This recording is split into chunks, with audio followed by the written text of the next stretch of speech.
أشهد أن لا إله إلا الله وحده لا شريك له وأشهد أن محمدا عبده ورسوله أما بعد فأعوذ بالله من الشيطان الرجيم بسم الله الرحمن الرحيم الحمد لله رب العالمين الرحمن الرحيم مالك يوم الدين إياك نعبد وإياك نستعين اهدنا الصراط المستقيم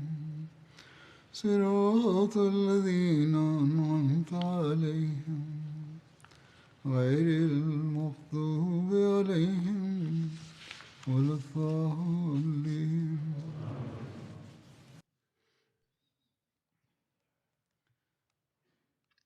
Hazrat Amirul Mominin Mwenyezi Mungu amsaidie sana anasema maelezo ya ziada ya vita ya Mota yameelezwa hivi. Hat Auf bin Malik Ashja'i anasimulia ya kwamba mimi nilishiriki kwenye safari pamwe na watu waliotoka pamoja na Zaid bin Harisa. Mtu mmoja wa watu wa Yemen akakutana nami. Yeye alikuwa na upanga mmoja tu. Muislamu mmoja akachinja ngamia.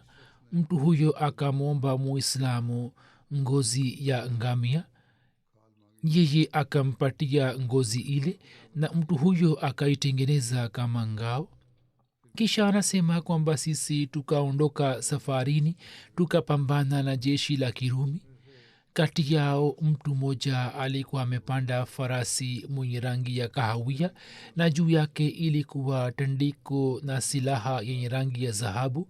Mrumi huyo akaanza kuwaita Waislamu.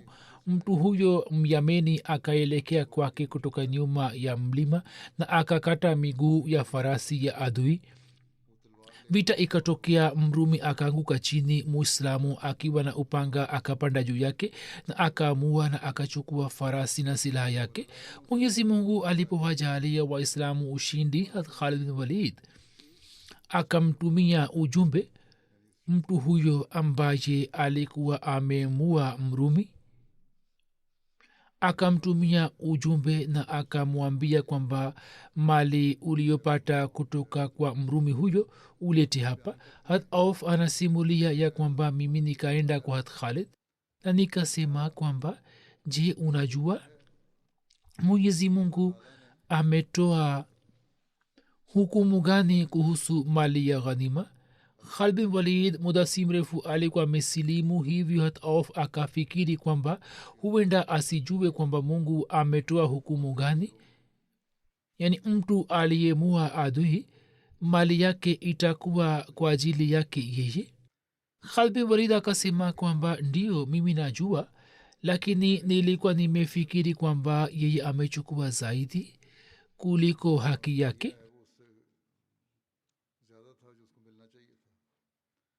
Auf anasema kwamba mimi nikamwambia Khalid kwamba mali hii umrudishie yeye, la sivyo nitaenda kumwambia Mtume sallallahu alaihi wasallam.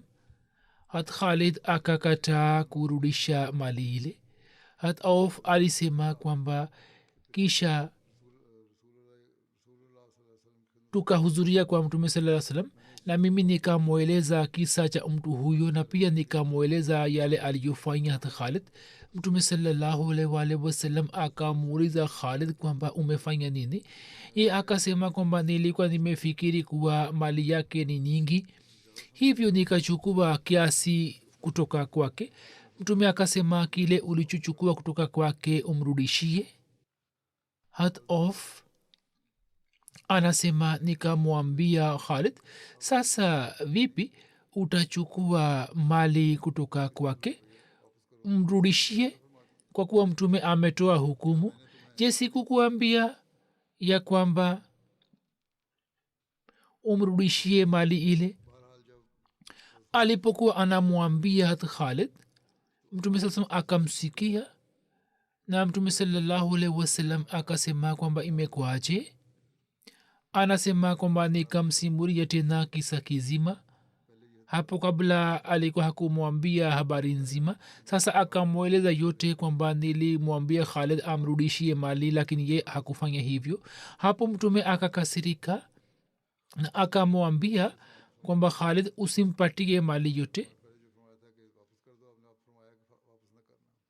Kisha mtume sallallahu alaihi wasallam akasema kwa ajili ya malezi kwamba je, mnataka kuwacha maamiri wangu katika hali hii ya kwamba kwa ajili yenu iwe sehemu iliyo safi ya swala fulani na uchafu wake uwe juu ya maamiri? Mtu mmoja amefanywa kuwa amiri kisha kusema kwamba uamuzi wenu ni sahihi na usafi au utukufu wa jambo mupate nini, na kama kuna kipengele kilicho kibaya kiende kwa maamiri. Jambo hilo si sawa. Sasa kwa kuwa umeniambia habari yote, hivyo amri yangu ya kwanza naisitisha, na kile alichofanya Khalid ni sawa kabisa.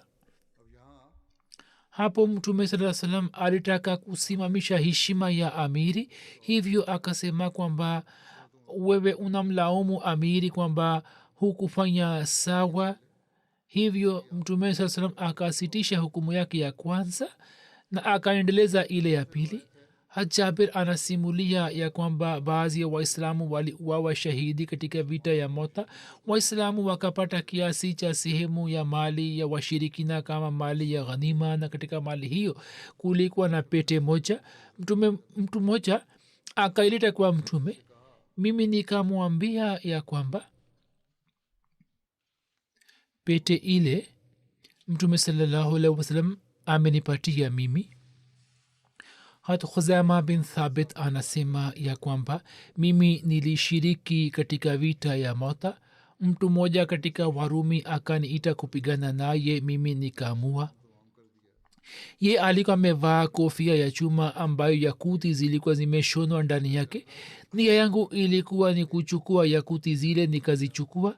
Nilipofika kwa mtume sallallahu alaihi wasallam nikampatia yakuti zile. Mtume sallallahu alaihi wasallam akanipatia mimi. Anasema kwamba katika zama ya Hat Osman Ghani radhiyallahu anhu nikaziuza kwa dinari 1,000, kisha nikanunua bustani moja ya tende. Alama Ibn Kathir anaandika ya kwamba riwaya hizi zinaeleza wazi ya kwamba waislamu walikuwa wamepata mali ya ghanima vile vile, yani walikuwa hawakushindwa bali walikuwa wamepata ghanima vile vile, na hii ilikuwa ni sera ya kijeshi walioichagua wao. Anasema kwamba wao yani waislamu walinyanganya mali kutoka viongozi wao na wakawaua matajiri wao. Hat Khalid bin Walid anaeleza ya kwamba siku ya Mota panga 9 zilivunjika kwa mkono wangu na upanga mmoja tu wa Kiyameni ukabaki salama kwenye mkono wangu. Alama Muhammad bin Yusuf anasema kwamba riwaya hiyo inatuambia wazi kwamba waislamu waliwaua sana washirikina, waila wasingeweza kusalimika na washirikina. Idadi ya waislamu ilikuwa 3,000 ilhali idadi ya washirikina ilikuwa zaidi ya 200,000. Dalili hii moja tu inatosha kuhusu ushindi wa waislamu. Mungu anajua vizuri. Ibn Ishaq amesimulia ya kwamba Qutba bin Qatada alikuwa amiri wa waislamu kwenye sehemu ya kulia. Yeye akamshambulia Malik bin Rafla. Yeye alikuwa amiri wa mabedui wa Kristo. Yeye akamua. Hat Qutba akijivunia juu yake alikuwa anasema katika shairi ya Kiarabu kwamba mimi nilimpiga mwana wa Rafla bin Arash mkuki uliokwenda ndani ya mwili wake, kisha mkuki huo ukakatika. Nilipompiga kwenye shingo lake pigo kali, ye akainama kama vile mti wa salam ambao ni mti mwenye miiba, tawi lake lina inama. Sisi tuliwasukuma kina mama wa binamu zake kama wanyama wanavyosukuma. Hata Asmaa binti Umis anasema kwamba siku ambapo Jafar na wenzake waliuawa shahidi, mtume sallallahu alaihi wasallam akaja kwenye nyumba yetu.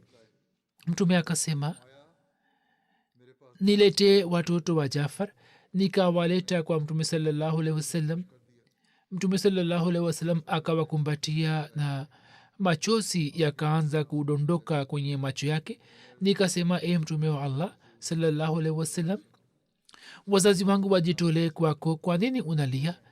Je, umepata taarifa yote kuhusu Jafar na wenzake? Mtume saa salam akasema kwamba ndio, leo taji la shahadat limewekwa juu ya vichwa vyao. Anasema kwamba nikaanza kulia, kina mama wakanijia. Nabi karim saa salam akaenda kwenye nyumba yake akasema kwamba msighafilike kuhusu watoto wa Jafar, muwapikie chakula, kifo cha mumewe kimewabana. Yani akawasihi watu kwamba leo wapike chakula na wapeleke kwenye nyumba ya Jafar. Hat Anas anasimulia ya kwamba mtume sallallahu alaihi wasallam alikuja juu ya mimbari yake na akatoa taarifa ya kifo cha kishahidi cha Zaid Jafar na ibn Rawaha. Wao siku ile ile walikuwa wameuawa shahidi, hali kizwahiri taarifa ya kifo chao ilikuwa bado haijafika. Mtume akasema kwamba sasa Zaid amebeba bendera ya Islam. Alipokuwa anaeleza ye aliuawa shahidi, kisha Jafar akainua bendera ya Islam naye akauawa shahidi, kisha Abdullah akainua bendera ya Islam naye pia akauawa shahidi. Machozi yalikuwa yakitirika kutoka macho yake hadi bendera ya Islam akashika upanga mmoja katika panga za Allah na Mwenyezi Mungu akawajalia Waislamu ushindi. Riwaya moja inasema ya kwamba hati Yala bin Umayya alimjia mtume sallallahu alaihi wasallam na habari ya kifo cha watu wa Mota. Mtume sallallahu alaihi wasallam akasema kwamba ukipenda basi niambie, na kama unapenda mimi na kuambia kuhusu watu hawa wa Mota. Mtume akasema kwa Mwenyezi Mungu amenipa habari hiyo, unataka kuniambia kwanza au nikuambie kile kilichotokea? Ye akasema mtume wa Allah sallallahu alaihi wasallam niambie. Mtume sallallahu alaihi wasallam akamsimulia tukio zima. Ye akasema kwamba naapa kwa dhati ambaye amekutuma kwa haki. Mtume sallallahu alaihi wasallam hakuacha hata neno moja katika matukio yote. Mtume akasema kwamba Mwenyezi Mungu alininyanyulia ardhi hadi nikashuhudia vita yao, nikawaona katika ruya. Wao walikuwa kwenye vitanda vya dhahabu. Nikaona kitanda cha Abdullah bin Rawaha kilikuwa kimepinda kidogo.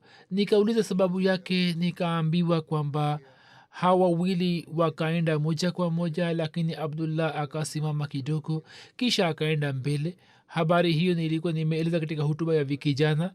Ye mwenyewe alisema kwamba kwanza nilifikiri kwamba nisipigane.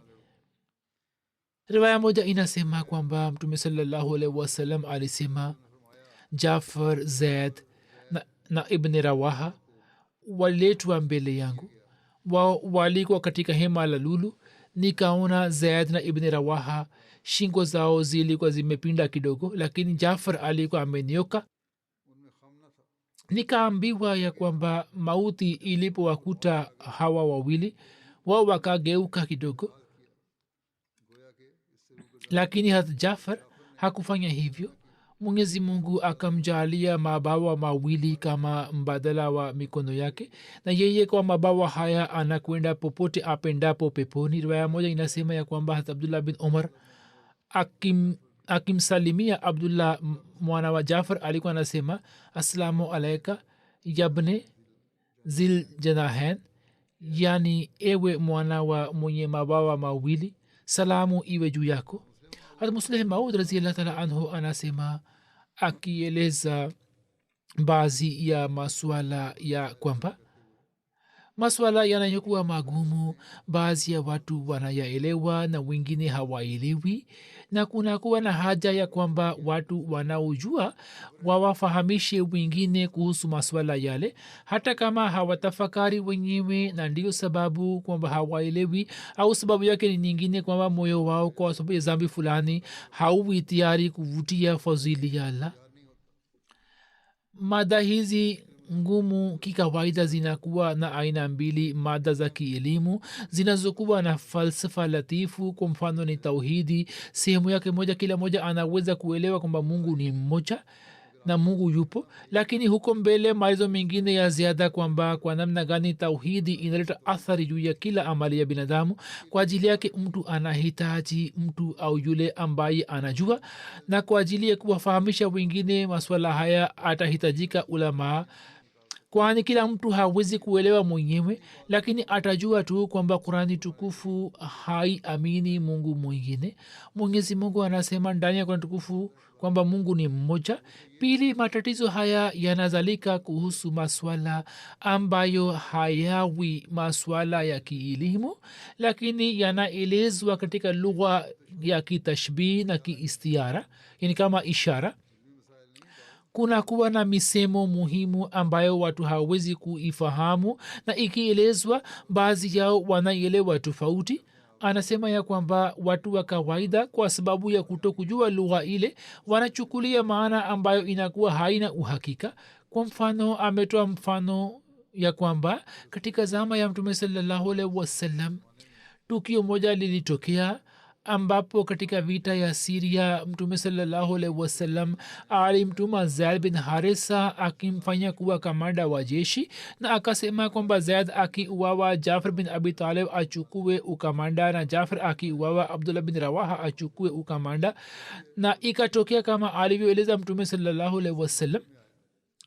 Zaid, Jafar na Abdullah wote watatu wakauawa shahidi, na Khalid bin Walid akiongoza jeshi kwa usalama akaileta Madina.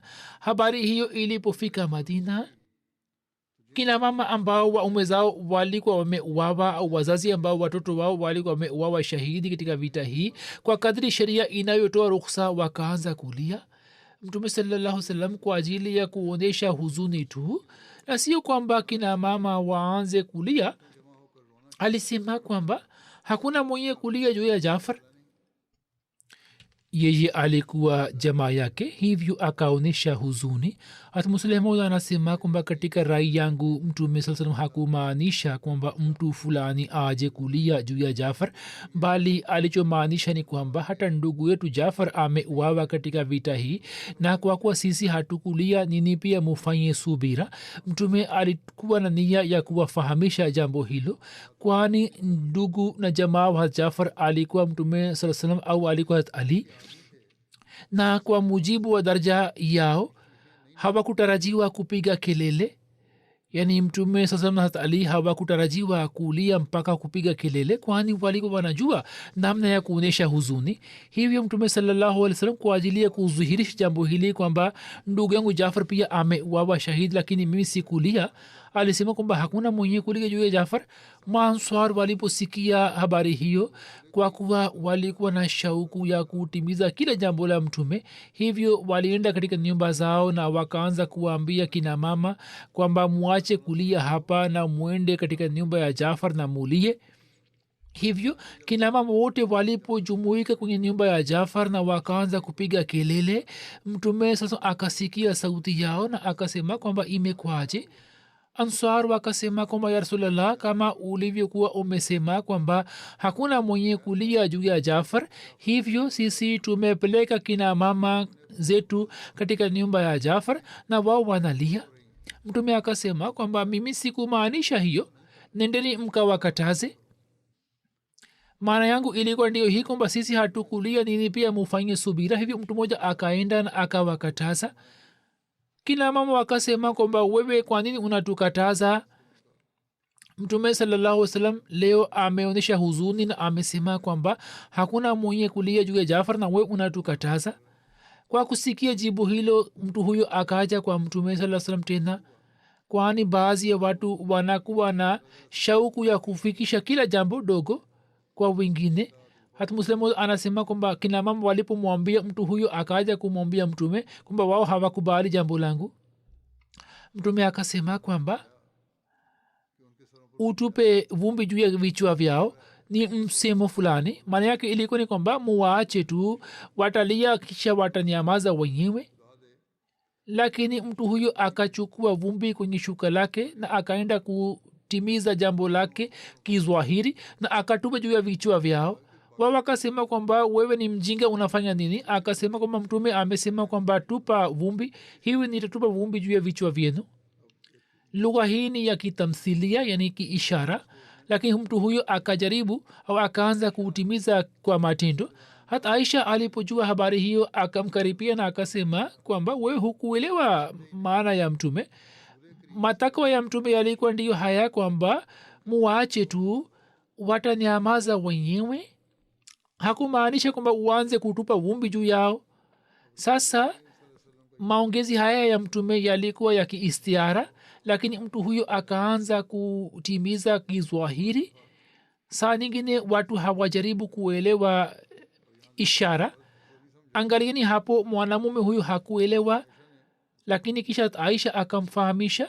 Saa nyingine watu wanachukulia maana ya maneno ambayo yanakuwa kinyume cha uhakika na jambo linakwenda mbali, lakini tukio hili linadhihirisha mapenzi ya masahaba kwa mtume sallallahu alaihi wasallam.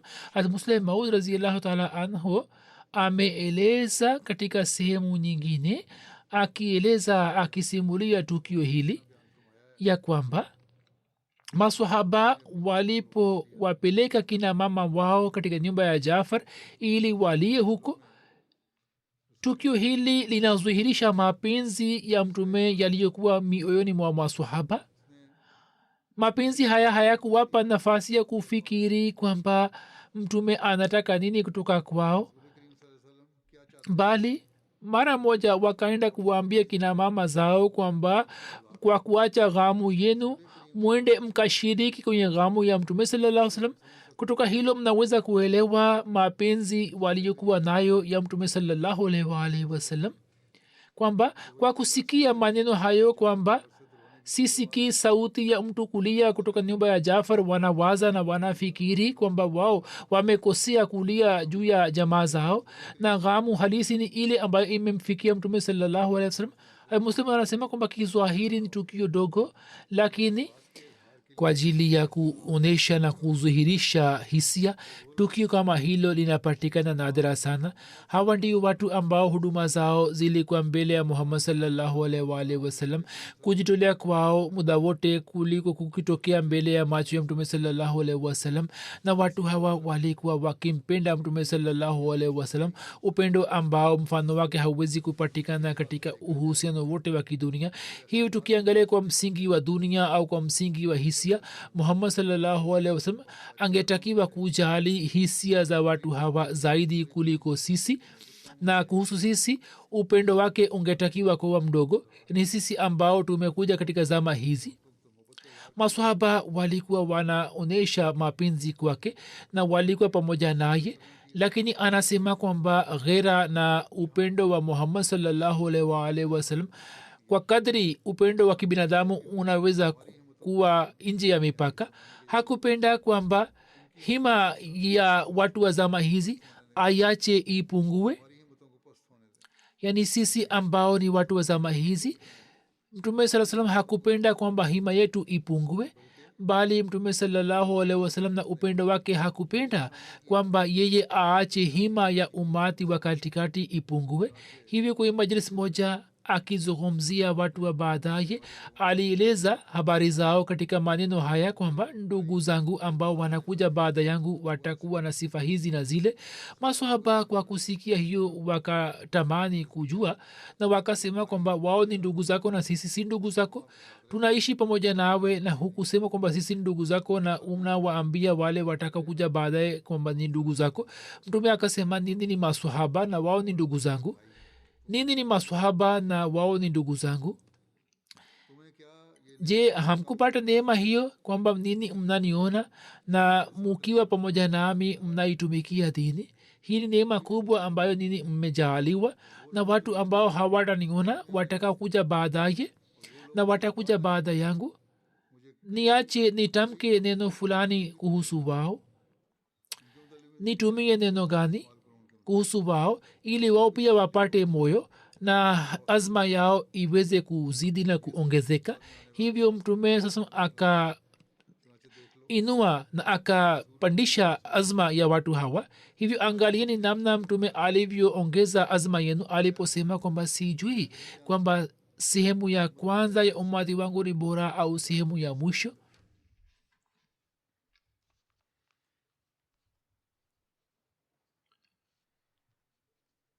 kuhusu mashahidi wa mauta kuna riwaya zingine alama ibn kathir kwenye kitabu chake bidaya wa nihaya baada ya kueleza habari zao imeendikwa kwamba idadi yao ilikuwa 12 katika baadhi ya riwaya idadi hiyo imeongezwa au imeelezwa zaidi lakini kwa vyote vile huo ni muujiza mkubwa kwamba majeshi mawili yamesimama ana kwa ana na mtu anayepigana katika njia ya allah idadi yake moja ni 3,000 na jeshi la pili na idadi 200,000 la uadui 100,000 warumi na 100,000 wa kristo na majeshi haya yanapigana vita lakini watu 12 waislamu wanawawa shahidi au wanawawa katika idadi ndogo na idadi kubwa ya washirikina iangamie khalid anasema kwamba siku ile panga 9 zilivunjika kwa mkono wangu kuliko na upanga mmoja wa kiyameni uliobaki simama na atakuwa amewaua washirikina wangapi kwa panga hizi kuhusu kurejea kwa waislamu katika madina na namna mtume alivyowapokea imeendikwa kwamba waislamu walipita karibu na kijiji ambamo kulikuwa na ngome moja na wakati wa kwenda safarini wakazi wa hapa walikuwa wamemua muislamu moja waislamu wakazingira kijiji hicho mpaka wakashinda hat khalid akawaua viongozi wake waislamu waliporejea kutoka mota mtume saltan na masahaba watukufu wakawapokea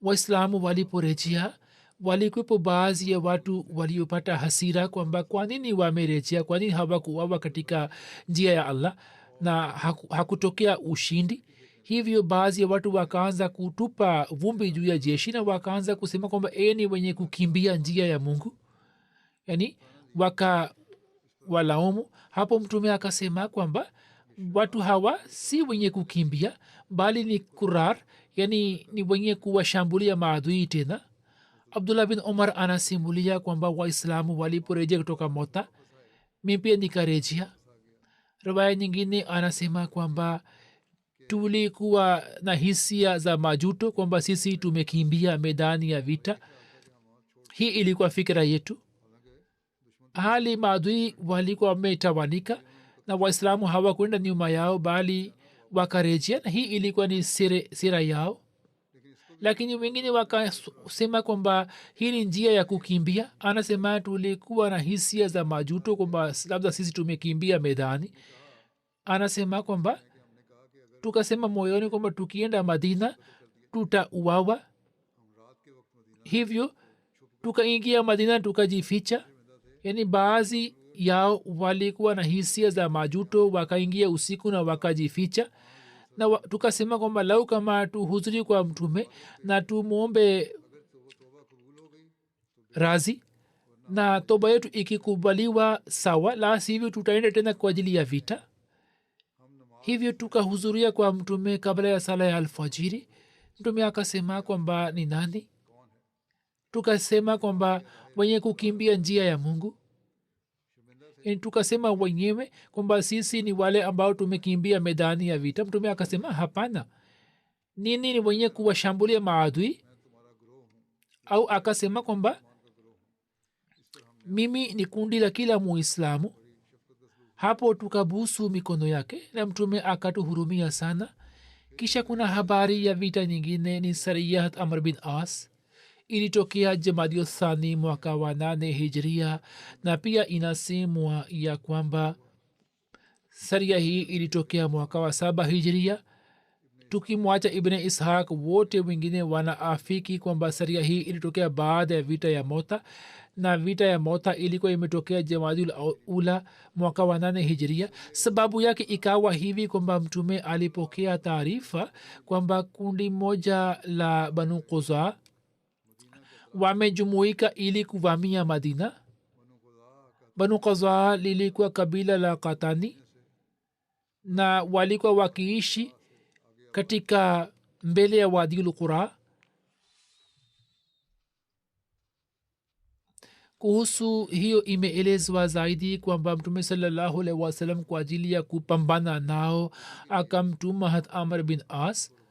hat amr bin as alikuwa mwana wa as bin wail, kiongozi mmoja wa makka. yeye mwaka wa 7 hijra au sawa na riwaya nyingine mwaka wa 8 hijra alikuwa amekubali islam. hat amr anasema kwamba mtume sallallahu alaihi wasallam alinitumia ujumbe kwamba nichukue mavazi na silaha yangu, na akasema e amar, mimi nataka kwamba nikutume kama amiri, mungu atakujalia mali ya ghanima na pia atakulinda. hat amar akasema kwamba mimi sikukubali islam ili kujipatia mali. mtume akasema kwamba kwa ajili ya mtu mwema kupatikana kwa mali iliyo halali ni bora sana. we hukukubali islam kwa nia hiyo, lakini mungu akikupatia ni jambo zuri sana. mtume saa salam chini ya uongozi hat amar akatuma jeshi la watu 300 wa wahajiri na ansar, ambamo kulikuwa na wapanda farasi 30. mtume akamfunga hat amar bendera ya rangi nyeupe na pia akampatia bendera moja ya rangi nyeusi.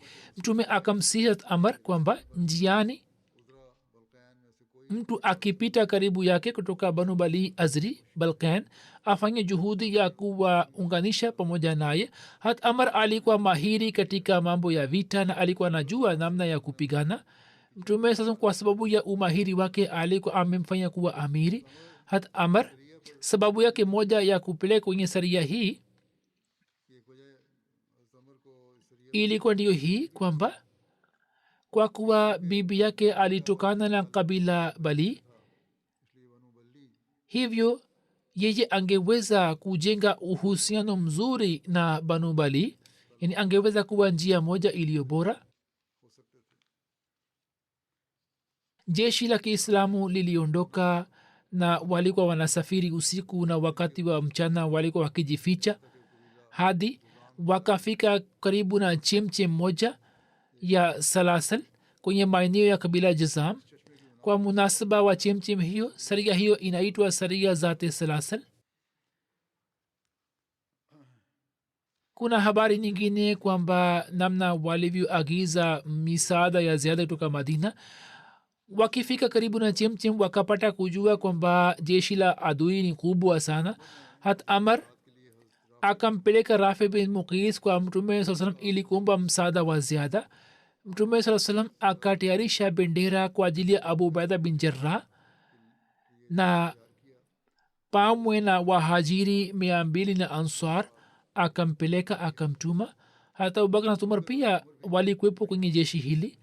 mtume saa salam wakati wa kumsindikiza hata abu ubaida akamsihi kwamba baada ya kufika ashiriki pamoja na amar na wawe jeshi moja tu na wasihitilafiane. shabaha yake ilikuwa ndiyo hii kwamba wote waishi kwa itifaki, kwa upendo na wasihitilafiane, na amar atakuwa kamanda.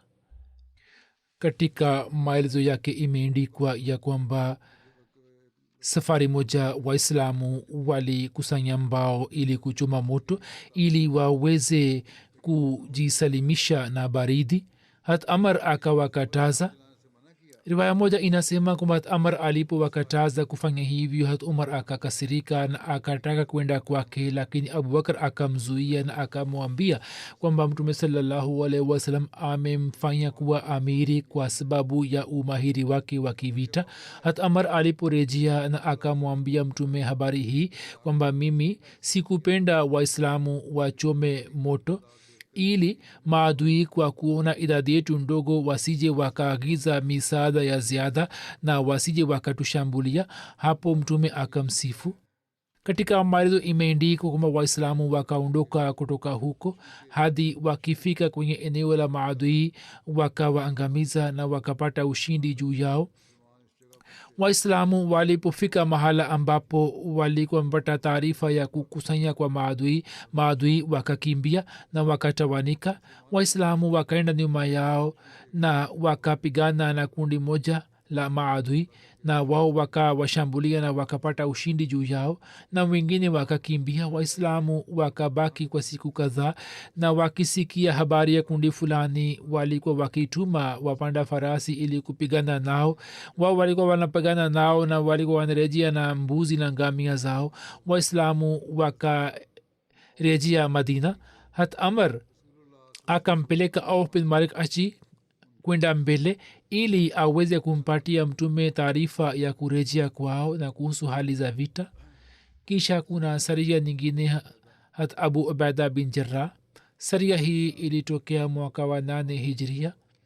Hamidha Bashir Ahmad Sahib kwenye kitabu chake ameeleza mada mbalimbali na sawa na habari hizi. Saria hat Abu Ubaida ilitokea Rajab mwaka wa 8 hijria sawa na Novemba 629 iswia. Saria hii ina majina mengine. Saria hii inaitwa Saria Siful Bahar na Saria Khabt vile vile.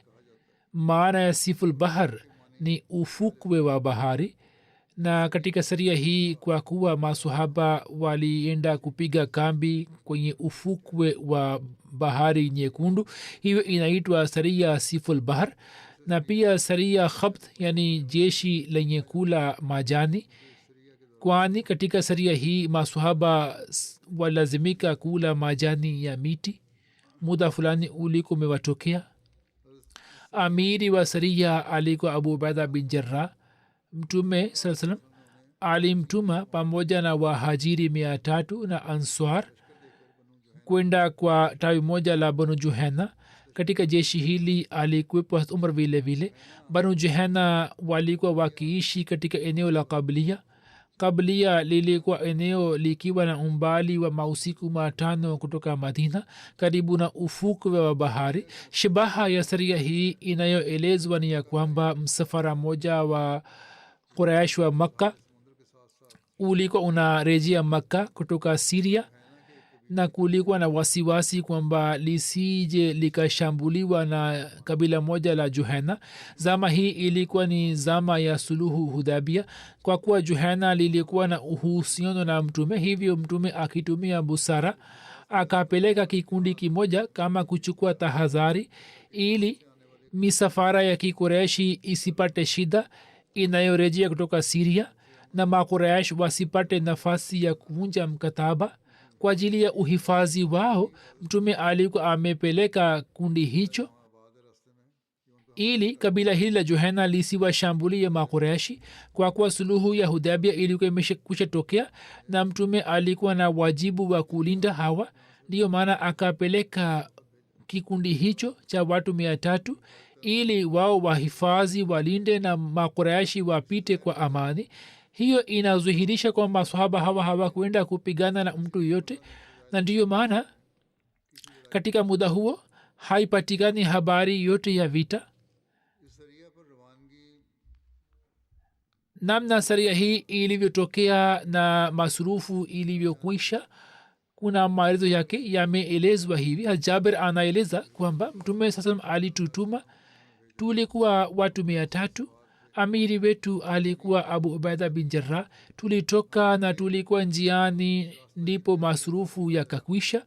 Abu Ubaida akatoa amri kwamba wote wakusanye yale walio nayo, na kila moja akaleta, na kwa ujumla vikawa viroba 2 vya tende. Abu Ubaida alikuwa anatupatia kidogo kidogo hadi ikaisha, kisha tulikuwa tunapatiwa tende moja tu. Msimuliaji anasema ni kama Jabir kwamba tende moja lingewezaje kumaliza njaa yenu. Akasema kwamba hata lilipokwisha sisi tukahisi kwamba tende moja halipo, yani tulipoishiwa kila kitu tukaona hata tende moja lilikuwa ni neema. Sawa na riwaya moja Jabir alisema kwamba sisi tulikuwa tunanyonya tende moja kwa siku nzima na tulikuwa tunakunywa maji na hiyo ilikuwa inatosha kwa ajili yetu hadi usiku. Jabir anasema kwamba tulikaa ili kulinda msafara wa Quraishi na tulibaki huko kwa siku 15. Tukahisi njaa kali hadi tukalazimika kula majani. Hivyo jeshi hilo likapewa jina la jeshul khabt, yani jeshi lenye kula majani. Anasema kwa sababu ya chakula chetu tulizofika sana na midomo yetu na maeneo yake yalikuwa yampata majeraha. Mtu mmoja akasema kwamba katika hali hiyo kama tungepambana na maadui, shida ambayo tungelazimika kuifanya, tusingeweza kupigana nao, kupambana nao. Kwa ajili ya chakula, sehemu moja imeelezwa namna ya kuchinja ngamia. Jabir anasema kwamba katika jeshi kulikuwa na mtu mmoja ambaye alichinja ngamia watatu kwa siku 3 kwa ajili ya chakula, kisha Abu Ubaida akamzuia. Inaonekana kutoka kitab Sir kwamba mtu huyo alikuwa Qais bin Saad. Qais bin Saad akasema kwamba nani atanunua tende kutoka kwangu badala ya ngamia mmoja? Ngamia nitachinja hapa hapa, lakini bei yake nitaenda kulipa Madina. Yani kwa kuona hali ya njaa ya maswahaba akasema kwamba mimi nanunua ngamia na nawaandalia maswahaba chakula. Hatumar akasema kwamba ni jambo la ajabu kwa kijana huyo ambaye hana mali yake na anataka kuingilia kati katika mali ya mwingine. Akifika nyumbani atalipa kutoka wapi? Hana bustani yake yoyote. Mtu mmoja wa Juhena akakutana na Qais akamwambia kwamba ni uzie ngamia. Yani kabila Juhena akanunua ngamia kutoka kwao na akasema kwamba bei zake nitaenda kulipa Madina. Mtu huyo akasema kwamba mimi si kujui, wewe ni nani? Qais akasema mimi ni Qais bin Saad bin Ubada. Mtu huyo akasema kwamba kwa kupitia nasabu yako umeniambia kwamba wewe ni nani. Kuna urafiki baina yangu na baina ya kiongozi wa Yasrib Saad, sisi ni marafiki. Qais akanunua ngamia 5 kutoka kwake badala ya tende wask 5. Yani kwa ujumla kulikuwa na 750 kilo tende. Ye akasema kwamba wewe nipatie shahidi, yani mzamini. Hapo baadhi ya wahajiri na answar wakawa mashahidi. Omar akakataa kuwa shahidi kwamba hii sio mali yake bali ni mali ya baba yake. Anazungumzia tende, bustani za tende ni za baba yake, atawezaje kulipa thamani na bei ya ngamia? Jeshi hili liliporejea Madina, Saad akamuuliza Qais kwamba maswahaba walipokuwa na njaa ukafanya nini? Ye akasema kwamba nikachinja ngamia. Saad akasema kisha ukafanya nini? Qais akasema kwamba nikachinja ngamia tena. Saad akasema kwamba kisha ukafanya nini? Qais akasema nikachinja ngamia tena. Saad akamuuliza kwamba ukafanya nini? Qais akasema kwamba kisha nikakatazwa. Saad akasema nani alikukataza? Qais akasema kwamba Abu Ubaida akanikataza. Akamuuliza kwamba kwa nini alikukataza? Akasema kwamba ye alisema mimi sina mali yangu bali ni mali ya baba yangu. Saad akasema kwamba mimi nakupatia bustani 4. Yani baba yake akafurahi juu yake, akasema nakupatia bustani 4 na hata kutoka bustani yenye daraja ya chini utapata tende kama 50 wask, yani mamea. Saad akamwindikia kimaandishi na akamfanya Abu Ubaida kuwa shahidi.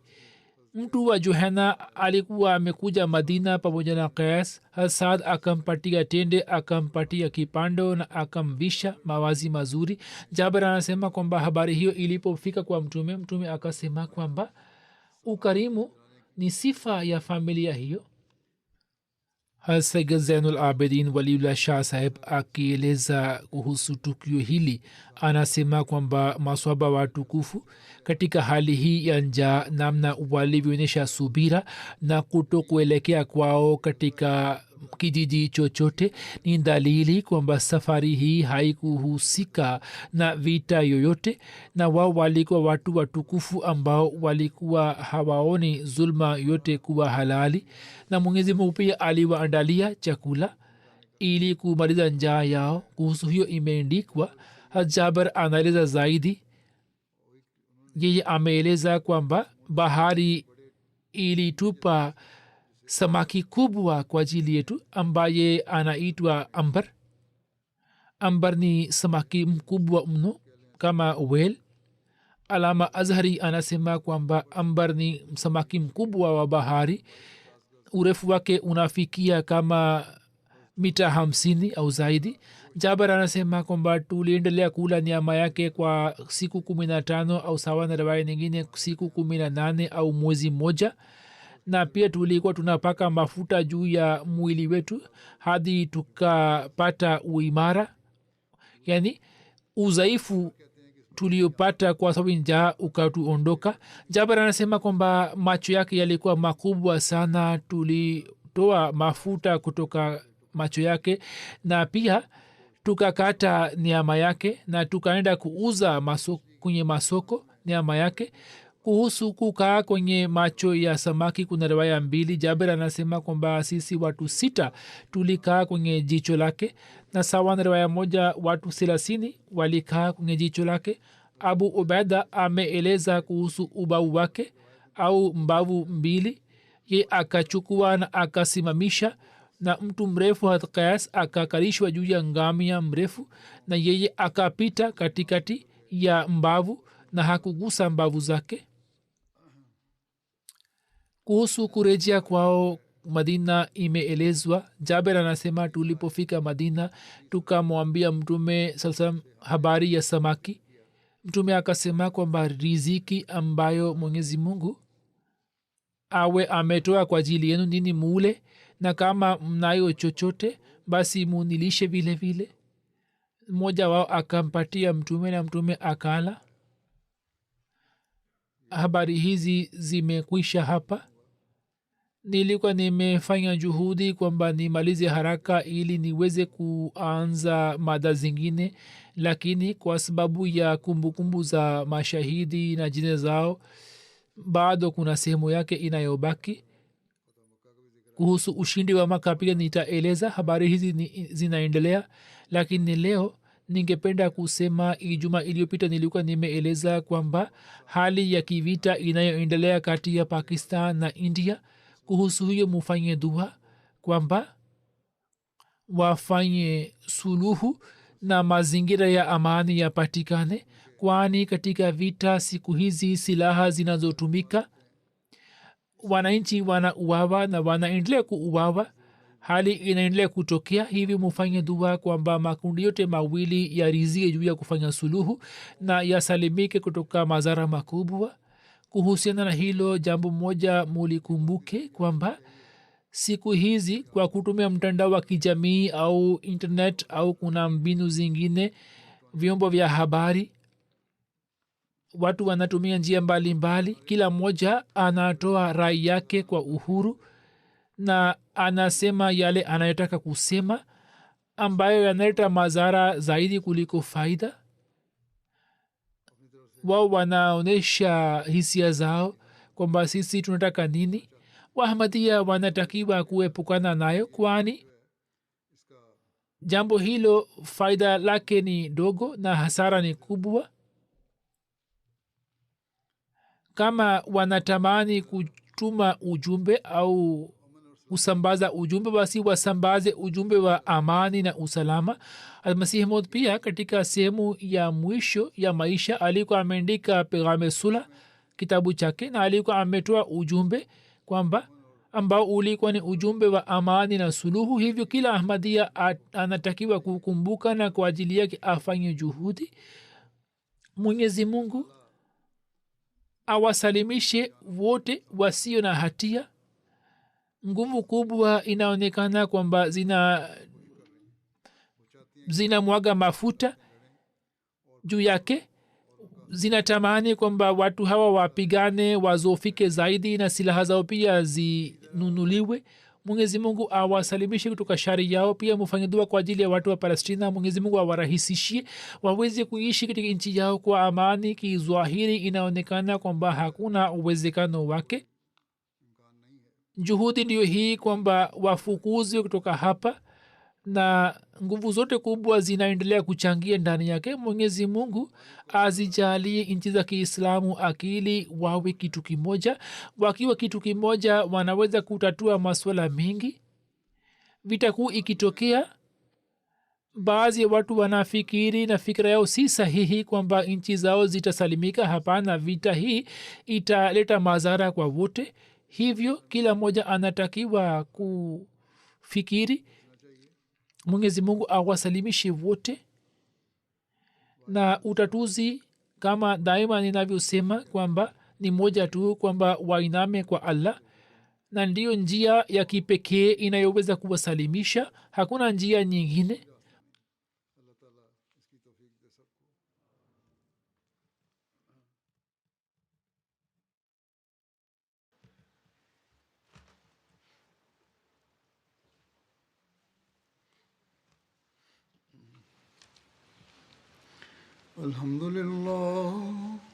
Alhamdulillah nahmaduhu wa nasta'inuhu wa nastaghfiruhu wa nu'minu bihi wa natawakkalu alayhi wa na'udhu billahi min shururi anfusina wa min sayyiati a'malina.